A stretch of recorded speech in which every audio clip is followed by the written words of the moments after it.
एका नवख्या कसोटी संघाबरोबरचा सामना पूर्णपणे भारताच्या नावावर गेला. पण या विजयाचा खरा शिल्पकार कोण होता, चला जाणून घेऊया.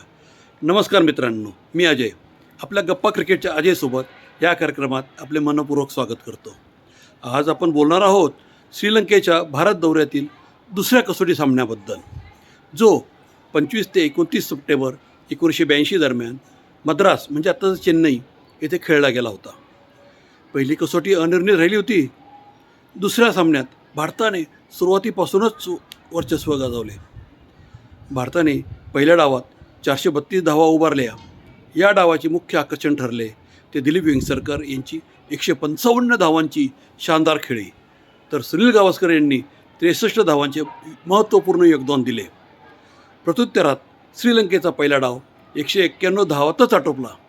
भारताला मोठी आघाडी मिळाल्याने श्रीलंकेला फॉलोऑन देण्यात आला. दुसऱ्या डावातही भारतीय गोलंदाजाने श्रीलंकेला सावरूनच दिले नाही. संपूर्ण सामन्यात कपिल देव यांनी 8 बळी घेत भारतीय विजयात सिंहाचा वाटा उचलला. श्रीलंकेचा दुसरा डाव 217 धावांवरच संपला.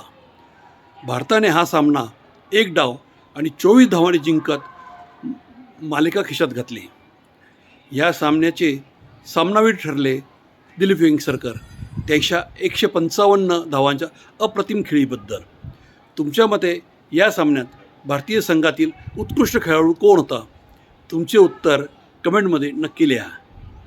अशाच ऐतिहासिक क्रिकेट आठवणींसाठी गप्पा क्रिकेटच्या अजयसोबत या चॅनलला फॉलो करायला विसरू नका. धन्यवाद.